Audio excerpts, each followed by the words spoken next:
Good evening and welcome to Your Right to Know by the Fitchburg Republican City Committee. My name is Mary Lotze and I will be your co-host for this evening's show. Joining me as usual is my good friend, attorney Andrew Couture, friend and city councilor of Ward 3. Hi, Andrew. Hi, how you doing, Mary? I am doing well. And joining Andrew and me tonight as a follow-up of last month's discussion is our chairman of the Fitchburg Republican City Committee, Chairman and Dr. John Strang. Hi, John, how are you? Hi there. Hello, Andrew. Hello, Mary. John, I'd like you to take a moment to introduce yourself, a little, second about your background, just to give people an idea of why we're going to talk about and revisit the topic of progressivism and progressives. And what does it really mean to be a progressive when you say I'm a progressive? What does it mean, or a progressive Democrat, which is the word we seem to be seeing so much now? So please introduce yourself and then we'll just take it away. Okay, I'm a retired teacher of philosophy. I'm still open to teach philosophy, but I'm retired. I studied both in America and in Europe at the University of Freiburg in Breisgau in Germany.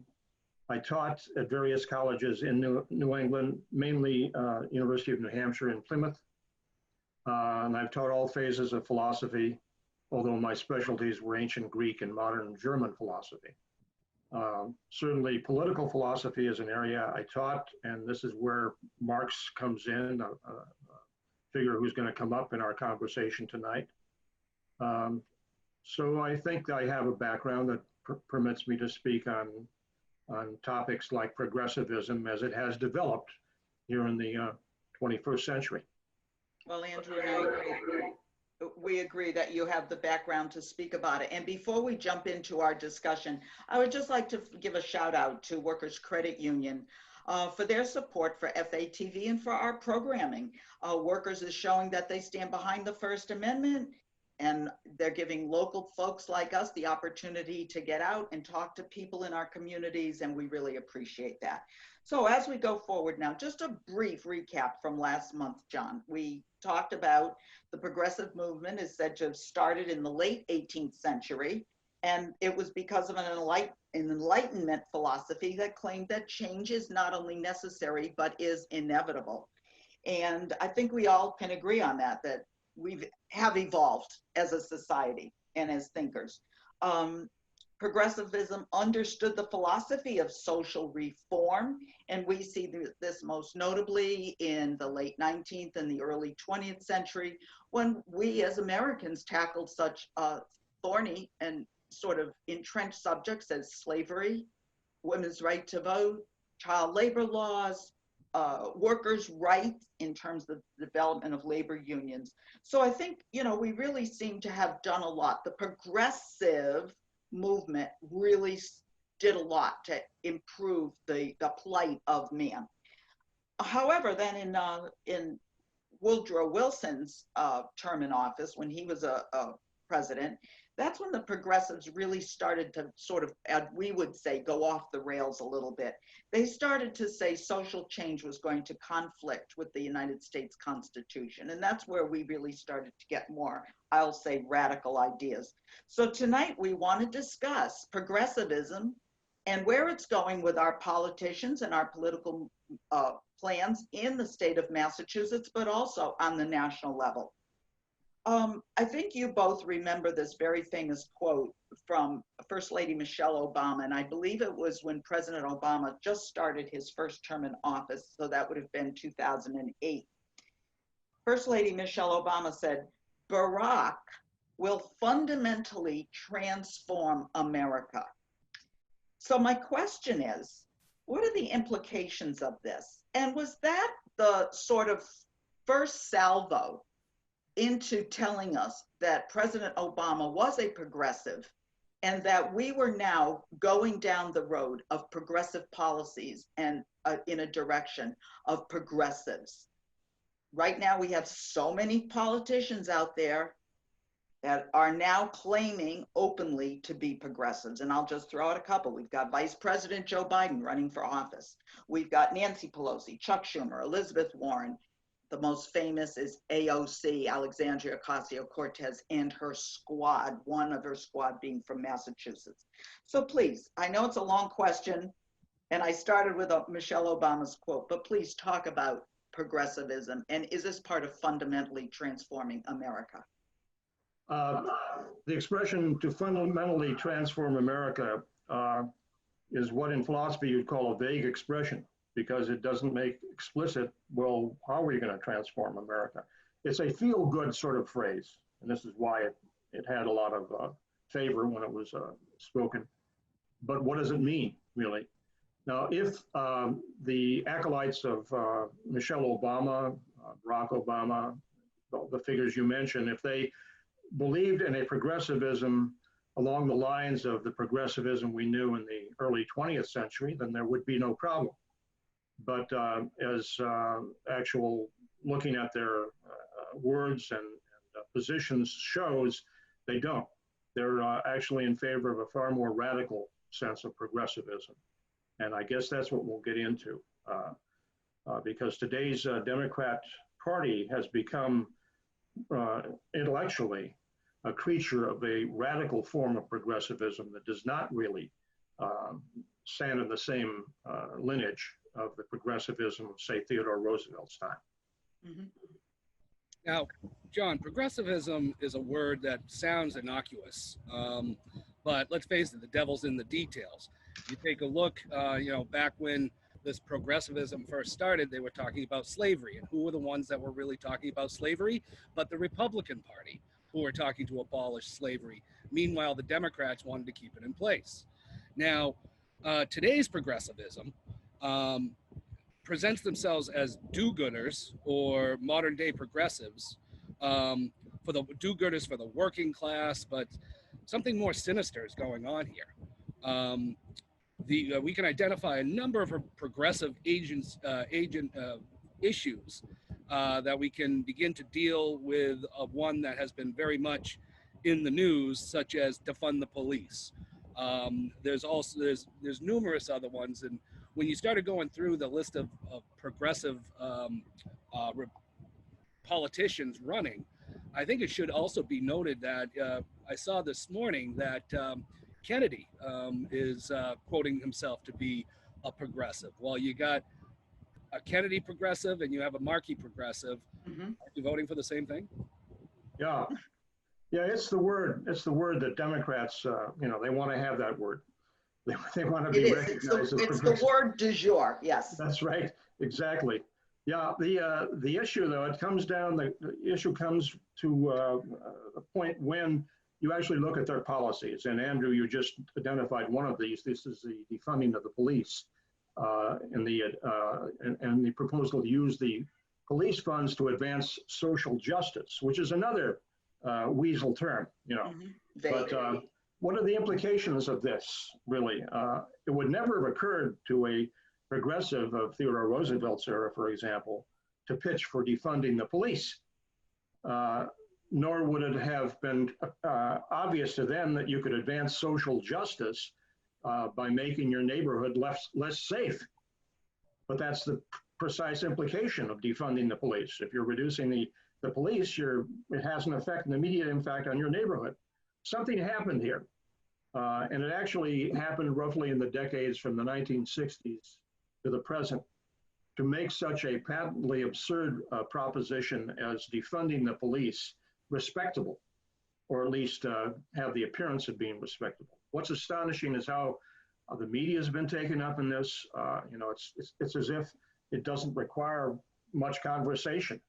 Now, I think that people are standing back, particularly people who were affected by the consequences of reducing or defunding the police, such as in Seattle and Portland. They're standing back and saying, do we really want this? Mm-hmm. That's where they're coming from. Yeah. Well, and they're not just saying defund the police, like take away 2 positions. I mean, they're talking huge swaths out of a police budget. At the same time, they're putting demands on the police for more training and credentialing and certification and all of that. But it doesn't just end with the police and defunding the police. So in addition to defunding the police, as some of the big progressives philosophies or wish list, it's eliminating capitalism. It's altering the way U.S. history is taught, or I should dare say, altering U.S. history facts altogether. Questioning the traditional structure of the family. We know we have a tremendous breakdown of society, and this isn't just in the white middle class or in the middle class. This, if you look at the plight of some minority families from back in the 50s, before we started with the Great Society, their children were much more educated. They were forced to go into school. They had intact families that had very strong value systems, and we don't see that anymore. So we have the question about the structure of the family. We also have traditional religious beliefs, and we have to get rid of religious beliefs. These are just a few. Where did this extreme position come from? Right. I mean, we're hitting almost all aspects of life. Yeah, it's perhaps important just to restate these. Defunding the police, eliminating capitalism, altering the way our history is taught, questioning the traditional family structure, questioning traditional religious belief. These are all highly extreme positions, and yet we hear them espoused by figures who are spokespersons for the Progressive Democrat Party. Now, these extreme positions make no sense from the perspective of our history up until now. But, and this is the crunch, they do make sense from the perspective of Marxism. While there may have been some Marxists among the progressives in the early 20th century, they didn't influence the actual progressive movement at that time significantly. It was not a movement of Marxist ideology, but that's not true anymore. Whereas to a traditional progressive, the goal of making, for example, making your neighborhood safer, healthier, and happier involved making it safer. And that's therefore involved the existence, promotion of a police force. Today, Marxist dispenses with that. The Marxists today, Marxist progressives maintain that any institution that promotes the welfare of what Marxism calls a bourgeois society must be reduced or eliminated. What do you mean by bourgeois society, John? Please explain. Bourgeois, originally the word simply meant a middle-class member of the society. Okay, the working person. A working person, not the lowest level, not what Marx will call the proletariat. These are people whose survival hinges upon their daily income. They don't usually have prospects beyond that. But the middle class that has enjoyed a certain level of wealth, not huge, but enough to maintain themselves, the bourgeoisie was a focus of Marx's ire because he thought it was a mainstay of capitalism. And he thought that capitalism had to be wiped out and you had to start with the lowest level of the society, and you needed a directing elite to bring about what was in effect a Marxist revolution so that this lowest level of society would take over. This becomes the so-called dictatorship of the proletariat. Now, today's progressives here in America, whether from wisdom, prudence, or ignorance, don't speak too much. They don't spout too much of the traditional Marxist language. So you don't hear Alexandria Ocasio-Cortez, for example, berating people for being bourgeois. Instead, they do something a little more subtle. They present their demands in this form. Police are inherently, systemically, as they put it, racist. The institution is systemically racist.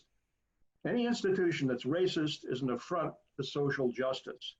So police forces must be reduced or even eliminated by defunding them.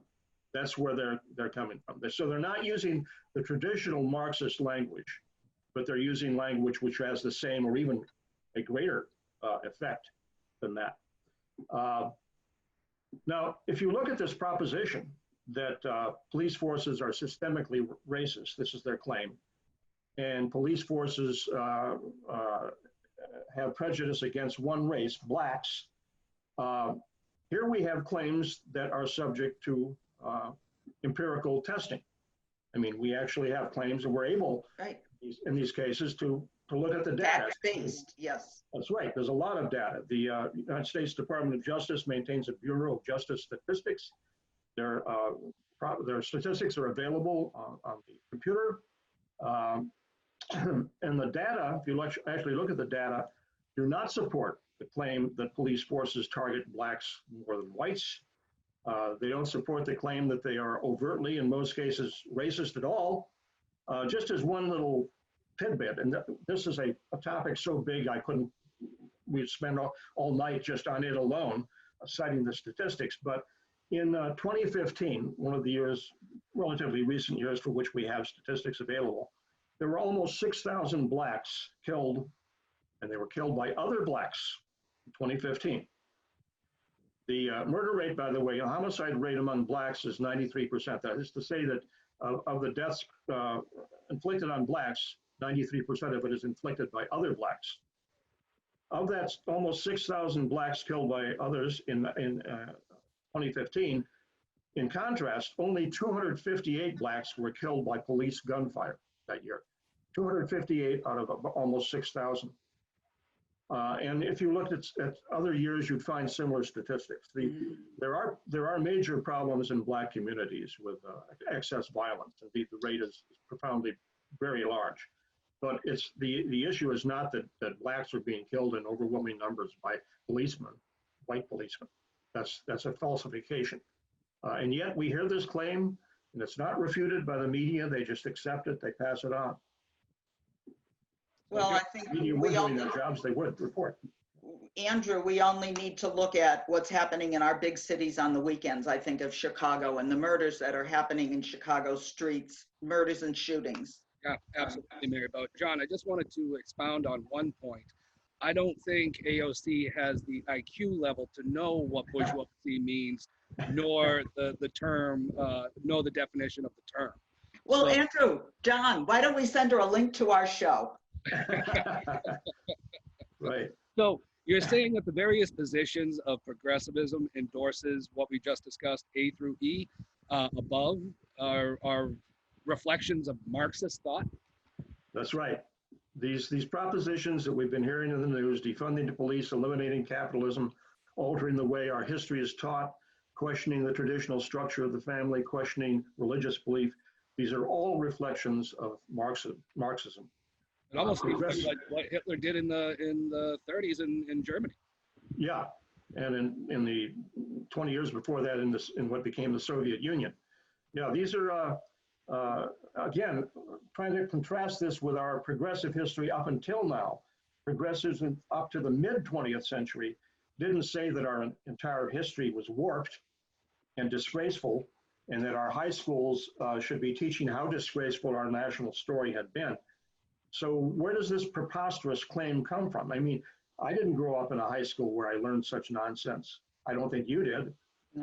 It comes from a Marxist perception, according to which any and all capitalist societies are exploitative of the so-called proletariat, and all institutions that reflect that capitalism, including educational institutions, must be replaced. That's where it comes from.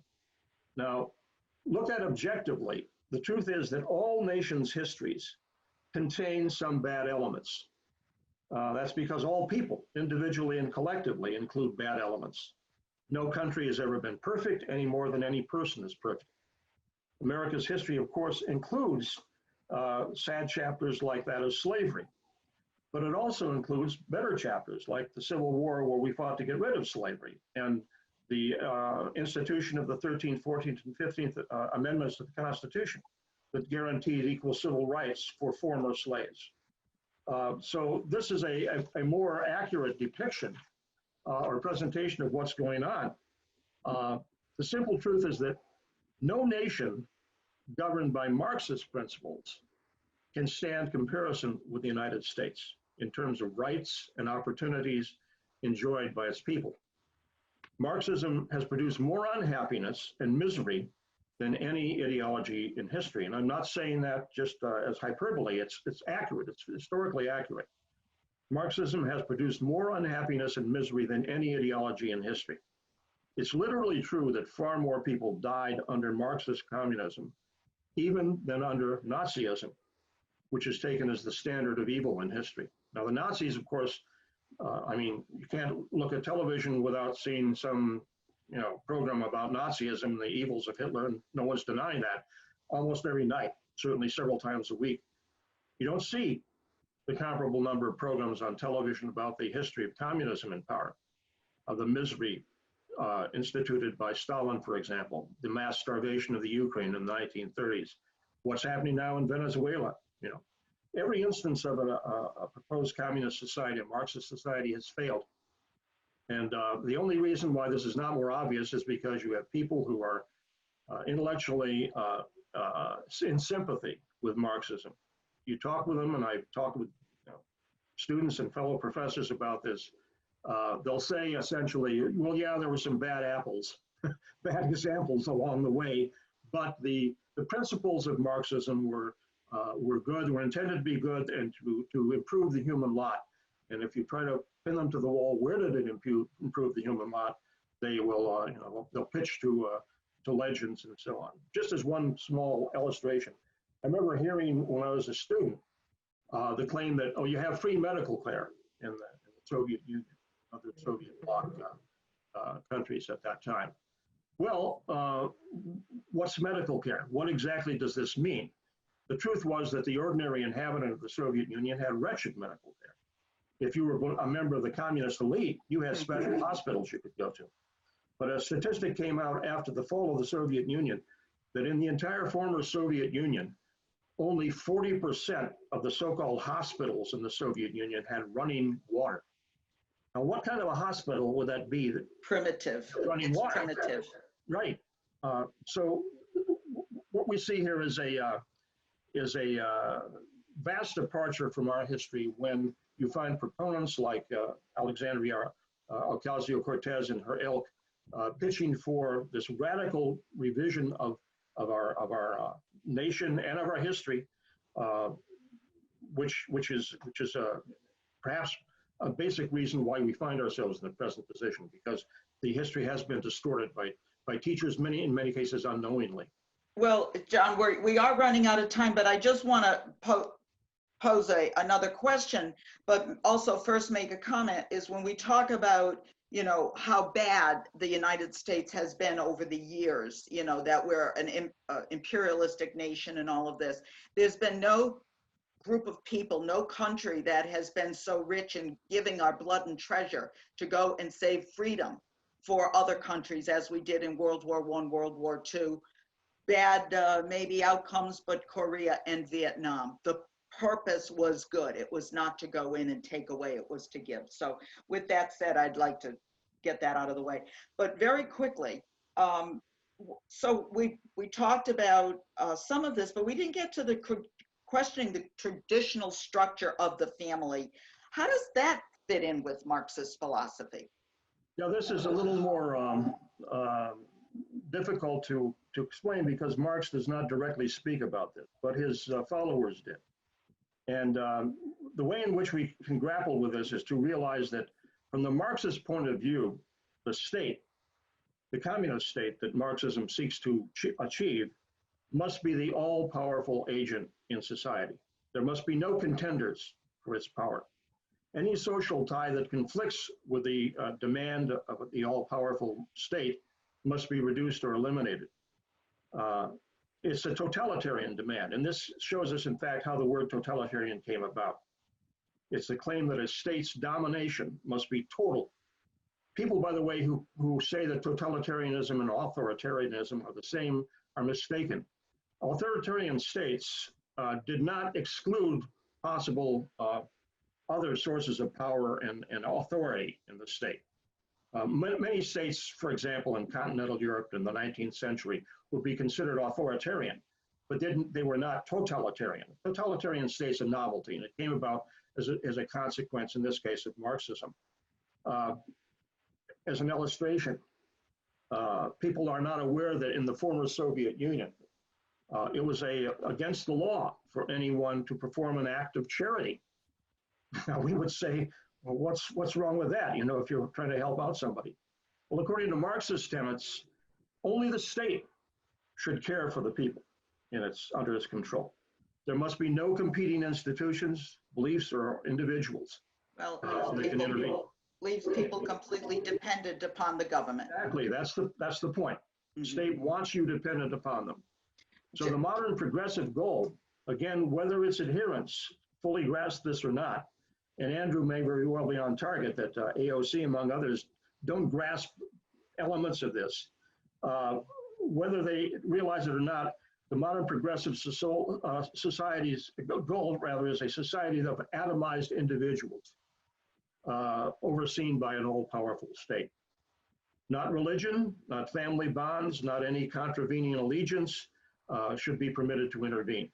And along with their being thrown out, self-worth and self-reliance are also in conflict with the totalitarian demands of Marxist All makes sense. progressivism.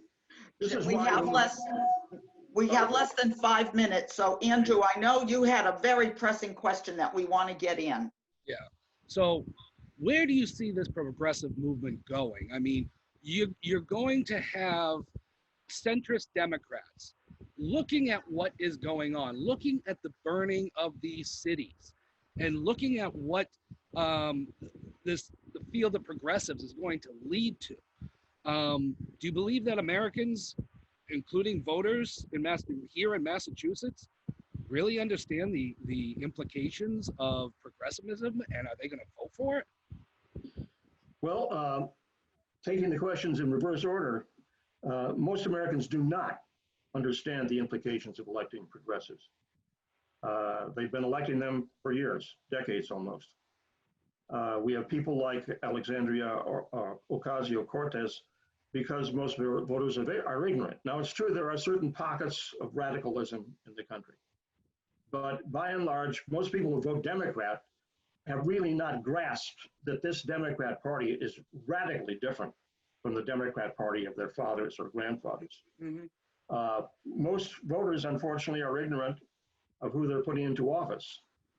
And even if most elected Democrats do not come across as being as extreme as AOC or the others in her group, that's irrelevant, because when it comes to voting, they still vote like them. Nancy Pelosi, for example, has not been thought of as a Marxist, but she's behaving like one because she sees her future and her party's future as bound up with extremists like AOC. So whether they call themselves Marxists or progressives, the fact is their voting pattern shows you what they want. Now, to the question, will more centrist Democrats disappear and leave the field to the progressives? The answer has to be, so far, that's just what has happened. The centrist Democrats have not produced a candidate for the presidency in their party that's able to attract people. Look at how what's that? Or be able to make a coherent sentence. That's right, exactly, yeah. I would say to any Democrat viewers, look at how your Democrat votes. If he or she votes with the extreme progressives, then he or she is a de facto progressive like them. They won't admit to that, but that's where they are. Finally, where's it going? Where's progressivism going? Well, unless a genuine majority, a silent majority, because that is a meaningful phrase, overwhelmingly votes it out, progressivism will come into power. Practically speaking, this means that people really do have to get out and vote for Donald Trump, because he's the only person standing in the way of a progressive United States, which means a Marxist United States. Mm-hmm. The United States of America is not capable of existing as a Marxist state. There would be levels of disruption, outright war, violence, we could not imagine if such a prospect came into play. John, just last night, I do have to call an end to the show, but just last night I did post from the Sentinel an op-ed piece, and it talked about Lori Trahan, who is our U.S. representative for this district. And it said she did not say anything as she ran for office about being a progressive.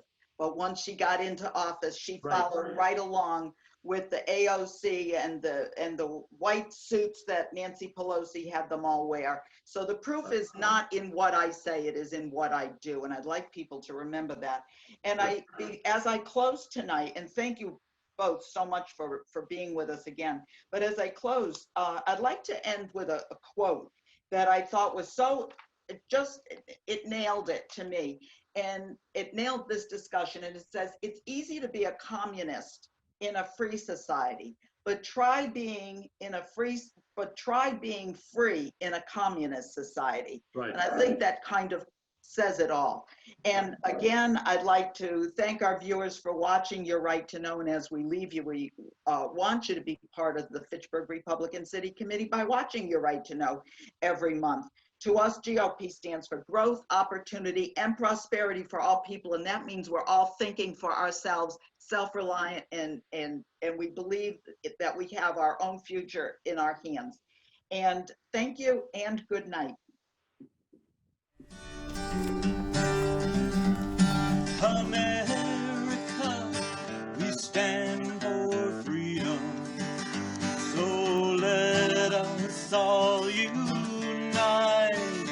to yearn and strive for our republic that reflects our values, that preserves our rights, and goes forth in power and might, that reflects our values and preserves our rights, and goes forth in power and might.